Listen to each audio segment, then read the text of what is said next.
जय हिंद दोस्तों, मैं हूं आपका दोस्त केबी और आज की इस वीडियो में हम 22 जनवरी 2021 को आरआरबी एनटीपीसी का जो एग्जाम हुआ है उसमें पूछे गए जीके और करंट अफेयर्स के प्रश्नों को डिस्कस करेंगे। तो पूरा वीडियो बहुत ही ध्यान से देखिएगा।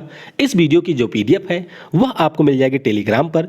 तो टेलीग्राम पर आपको सर्च करना है केवी गुरुजी, जहां से आप इसके पीडीएफ को डाउनलोड कर सकते हैं। और एक जरूरी बात मैं आपको बता दूं कि जो भी यहाँ पर प्रश्न पूछे जा रहे हैं वे उतने आसान तरीके से नहीं पूछे जा रहे हैं, यानी कि प्रश्नों को काफ़ी ज़्यादा घुमा फिरा के पूछा जा रहा है और बहुत सारे प्रश्न आपको ऐसे मिलेंगे जिनको आपको ऑप्शन के माध्यम से ही अटेम्प्ट करना है। तो इसीलिए अगर आपको आने वाले समय में एनटीपीसी का एग्जाम देना है तो आपको अपनी तैयारी थोड़ी सी और बेहतर करनी होगी। तो चलिए इस वीडियो की हम शुरुआत करते हैं।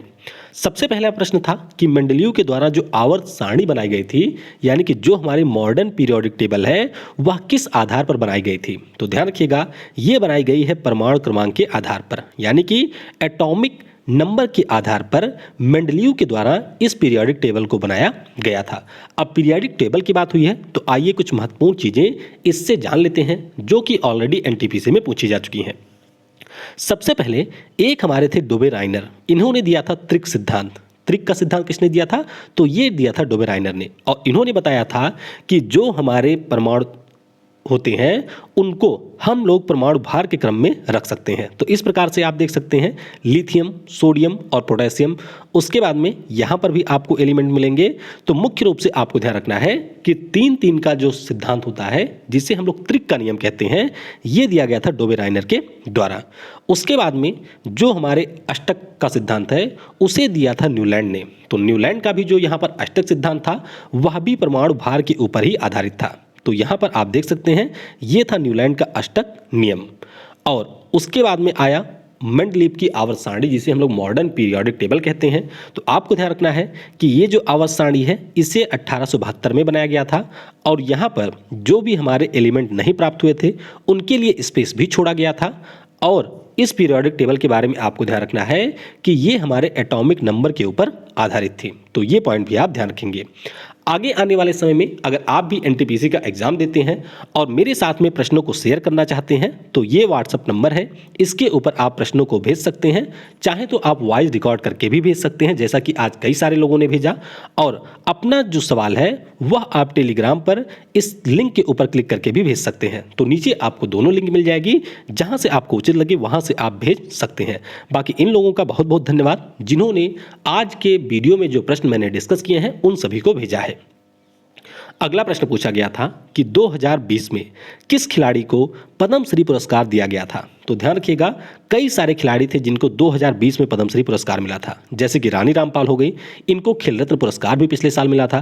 तरुणदीप राय जो कि तीरंदाजी के थे, जीतू राय जो कि निशानेबाज हैं, एमपी गणेश जो कि हॉकी के खिलाड़ी हैं, ओइनम बेम्बेम देवी जो कि फुटबॉलर हैं, जहीर खान जो कि क्रिकेट के खिलाड़ी हैं, पीवी सिंधु जो कि बैडमिंटन के खिलाड़ी हैं। और बच्चों ने यहाँ पर बताया कि पीवी सिंधु ये ऑप्शन में दिया गया था। तो ध्यान रखिएगा, इन खिलाड़ियों को पिछले साल पद्मश्री पुरस्कार मिला था। फिर पूछा गया था कि आदि ग्रंथ जो है वह किस धर्म से संबंधित है। तो आदि ग्रंथ की बात करते हैं, आसान सा प्रश्न था, ये हमारे सिख धर्म से संबंधित है। और जो हमारे सिख समुदाय के 5वें गुरु थे, यानी कि गुरु अर्जन देव, उनके द्वारा इसे संकलित किया गया था। 1 सितंबर 1604 को जो अमृतसर में गोल्डन टेम्पल है वहां पर इसे स्थापित किया गया था। और आपको ध्यान रखना है, जब इसका सेकंड एडिशन आ गया था तो उसी को हम लोग गुरु ग्रंथ साहिब के नाम से जानते हैं, जो कि सिख धर्म का सर्वश्रेष्ठ ग्रंथ है। तो आपको इसके बारे में भी थोड़ा सा याद रखना है। फिर पूछा गया था, ये कल का प्रश्न है, कि इनमें से किस स्मारक को कोलकाता का ताजमहल कहा जाता है। तो स्मारक का नाम है विक्टोरिया मेमोरियल। क्या नाम है? Victoria memorial. तो रानी विक्टोरिया की स्मृति में इसका निर्माण 1906 से 1921 के बीच में किया गया था। फिर पूछा गया था कि इनमें से कौन कांग्रेस के अध्यक्ष नहीं रहे थे। तो 4 ऑप्शन दिए गए थे, उसमें से आपको एक चूज करना था और वहां पर एक ऑप्शन था राजा राम मोहन राय। क्या था? राजा राम मोहन राय। तो ध्यान रखिएगा, राजा राम मोहन राय कांग्रेस के कभी अध्यक्ष नहीं थे।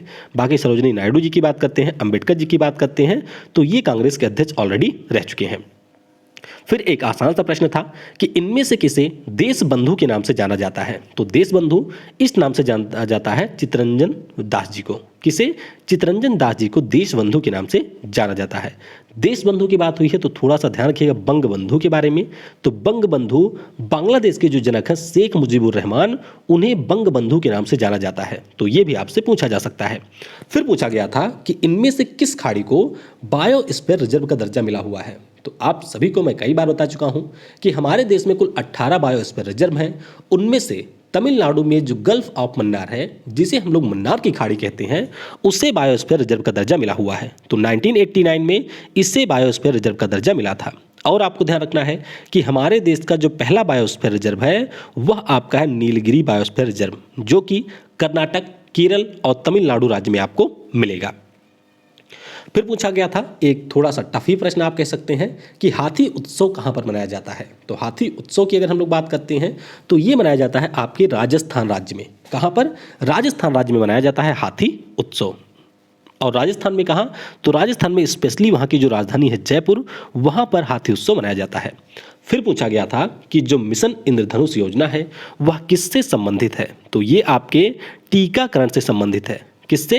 टीकाकरण से ये संबंधित है। तो पहली बार इसको 2014 में उस समय के जो हमारे स्वास्थ्य मंत्री थे जेपी नड्डा, हालांकि अब ये बीजेपी के अध्यक्ष हैं, तो इन्हीं के द्वारा अटल जी के जन्मदिवस के अवसर पर लॉन्च किया गया था। इसमें लक्ष्य रखा गया था कि जो हमारी 7 प्रकार की बच्चों में होने वाली बीमारियां हैं, उन सभी बीमारियों के लिए हमारे देश में पूरी तरीके से टीकाकरण को चलाया जाए। बाद में इसे पुनः लॉन्च किया गया सघन मिशन इंद्रधनुष के नाम से, और पिछले साल आपको याद होगा मिशन इंद्रधनुष 2.0 के नाम से भी इसे लॉन्च किया गया था। तो ध्यान रखिएगा ये हमारे देश में टीकाकरण के लिए एक योजना है। फिर पूछा गया था कि अनुच्छेद 29 यानी कि आर्टिकल 29 किससे संबंधित है। तो जो भी हमारे यहाँ पर माइनॉरिटी कम्युनिटी हैं उनके राइट से संबंधित है आर्टिकल 29। तो प्रश्न में शायद इस प्रकार से पूछा गया था कि जो हमारे अल्पसंख्यक समुदाय के लोग होते हैं उनका अधिकार किस अनुच्छेद में दिया है। तो कई सारे आपके ऑप्शन थे, तो उसमें से आर्टिकल 29 करेक्ट होगा। फिर पूछा गया था कि दादा साहब फाल्के पुरस्कार किस फील्ड में दिया जाता है। तो ध्यान रखिएगा सिनेमा के क्षेत्र में यह पुरस्कार दिया जाता है। दादा साहब फाल्के को भारतीय सिनेमा के जनक के नाम से भी जाना जाता है। पहली बार यह पुरस्कार मिला था देविका रानी को, 2018 के लिए ये मिला है अमिताभ बच्चन को, और 2020 के लिए भी अभी ये पुरस्कार दिया गया है। चलिए नीचे कमेंट में बता दीजिएगा कि ये पुरस्कार किसे मिला है। कई बार मैं आपको बता चुका हूँ डेली करंट अफेयर्स में यहाँ पर दादा साहब फाल्के पुरस्कार के बारे में, तो नीचे कमेंट में बताइएगा कि 2020 के लिए पुरस्कार किसे मिला है।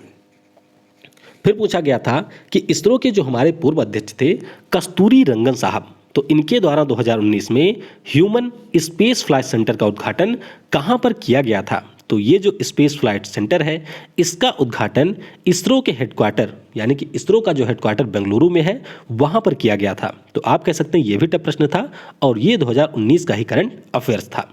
फिर पूछा गया था कि इंदिरा गांधी परमाणु अनुसंधान केंद्र कहाँ पर स्थित है। तो बात हो रही है Indira Gandhi atomic research centre की, और ये आपको मिल जाएगा कहाँ पर, ये हमारा है कलपक्कम में। कलपक्कम कहाँ पर है, तो ये है तमिलनाडु में। तो पावर प्लांट के ऊपर मैं ऑलरेडी वीडियो बना चुका हूँ, कई सारे स्पेशल टॉपिक के ऊपर मैं वीडियो बना चुका हूँ, उन सभी की लिंक आपको ऊपर के आई बटन पर मिल जाएगी, तो वहाँ से अगर आप चाहें तो उन वीडियो को देख सकते हैं।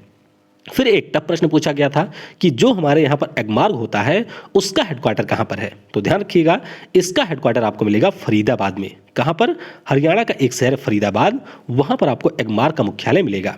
फिर पूछा गया था कि विश्व पृथ्वी दिवस कब मनाया जाता है। तो विश्व पृथ्वी दिवस की बात करते हैं तो ये हम मनाते हैं 22 अप्रैल को। कब, 22 अप्रैल को मनाते हैं विश्व पृथ्वी दिवस। और यहीं से आपको ध्यान रखना है कि 22 मार्च को हम लोग विश्व वाटर दिवस भी मनाते हैं, यानी कि विश्व जल दिवस हम लोग 22 मार्च को मनाते हैं। तो डायरेक्टली ये प्रश्न पूछा गया था। फिर एक प्रश्न पूछा गया था कि राष्ट्रीय मतदाता दिवस कब मनाया जाता है। तो ये होता है हमारे 25 जनवरी को। कब, 25 जनवरी को हमारे यहाँ पर चुनाव आयोग की स्थापना हुई थी, और उसी की स्थापना को चिन्हित करने के लिए, इसके अलावा जो हमारे देश में मतदान का महत्व है उसके प्रति लोगों को जागरूक करने के लिए राष्ट्रीय मतदाता दिवस मनाया जाता है। तो ये पॉइंट भी आपको याद रखना है। और ये हमारी एक संवैधानिक बॉडी है, कौन, चुनाव आयोग, जिसके बारे में अनुच्छेद 324 में दिया गया है। अगला प्रश्न था कि HTML का आविष्कार किसने किया था। तो नीचे आपको कमेंट में पहले HTML का पूरा नाम बताना है। इसका आविष्कार किया था टिम बर्नर्स-ली ने। किसने, टिम बर्नर्स-ली ने इसका आविष्कार किया था। तो ये पॉइंट भी आप याद रखेंगे। फिर एक प्रश्न था कि इनमें से सबसे पुरानी संस्था कौन सी थी। तो सबसे पुरानी संस्था की अगर हम बात करते हैं तो कई सारे लोगों ने कहा कि लीग ऑफ नेशन वहाँ पर ऑप्शन में था, लीग ऑफ नेशन था, और कई लोगों ने बताया कि आईएलओ भी था। तो अगर आईएलओ होगा तो ये सबसे पुरानी संस्था है जिसका गठन 1919 में हुआ था। लीग ऑफ नेशन ऑप्शन में रहा होगा और आईएलओ अगर नहीं रहा होगा तो उस स्थिति में करेक्ट ऑप्शन होगा लीग ऑफ नेशन। तो ध्यान रखिएगा, ये सबसे पुरानी संस्था थी। दिल्ली में किसके द्वारा बाजार नियंत्रण नीति को स्थापित किया गया था? तो ये भी आसान सा ही प्रश्न था। इसे स्थापित किया था अलाउद्दीन खिलजी ने। किसने? अलाउद्दीन खिलजी के द्वारा इसे स्थापित किया गया था। फिर एक प्रश्न पूछा गया था कि भारत ने किस देश से प्रेरित होकर के जो हमारे यहाँ पर 5 ईयर प्लान है उनको लागू किया था? तो ये आप कह सकते हैं थोड़ा सा टफ प्रश्न था। तो ये जो 5 ईयर प्लान है यानी कि पंचवर्षीय योजना है, इसको हमने लिए अडॉप्ट किया था यूएसएसआर से। किससे? सोवियत संघ से इसे हमने अडॉप्ट किया था। तो सोवियत संघ में उस समय थे स्टालिन, और स्टालिन की ही यह विचारधारा थी यानी कि पंचवर्षीय योजना, और वहीं से प्रेरित होकर के उस समय हमारे पीएम जवाहरलाल नेहरू के द्वारा इसे अडॉप्ट किया गया था। तो 5 ईयर प्लान काफ़ी ज़्यादा महत्वपूर्ण है, इसके बारे में आपको जरूर याद रखना है। फिर पूछा गया था कि भारत का पहला नाभिकीय रिएक्टर का नाम जिसमें यूरेनियम 233 ईंधन के रूप में प्रयोग हुआ था। तो मैं आपको पहले भी बता चुका हूं कि जो भी हमारे न्यूक्लियर रिएक्टर होते हैं उसमें as a fuel radioactive element use किए जाते हैं। तो पहला अगर हम लोग नाभिकीय रिएक्टर की बात करते हैं तो ये है कामिनी। क्या नाम है? कामिनी। और कलपक्कम में जो आपको इंदिरा गांधी परमाणु अनुसंधान केंद्र मिलेगा वहीं पर ये रिएक्टर बना हुआ है। तो ये पॉइंट भी आपको ध्यान रखना है। क्लीमेंट इटली किस मिशन के अंतर्गत हमारे देश भारत में आए थे? तो ये आपका था कैबिनेट मिशन। कौन सा था? कैबिनेट मिशन के अंतर्गत ये भारत आए थे। फिर पूछा गया था कि किस राज्य का पहले नाम नॉर्थ ईस्ट फ्रंटियर एजेंसी था? तो ये कल का प्रश्न है, ध्यान रखिएगा। ये नाम था अरुणाचल प्रदेश राज्य का। किसका?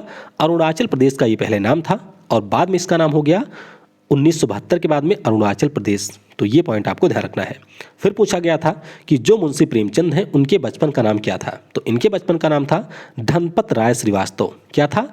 धनपत राय श्रीवास्तव इनके बचपन का नाम था। तो इस तरीके से जितने भी प्रश्न मुझे मिले थे उन सभी को मैंने डिस्कस कर लिया है। अगर पहले शिफ्ट में भी आपने एग्जाम दिया है तो नीचे कमेंट में आप अन्य प्रश्नों को बता सकते हैं। जो भी बाकी बचे हुए प्रश्न हैं उनको मैं आज शाम का जो वीडियो होगा उसके अंतर्गत आपके सामने डिस्कस कर लूंगा।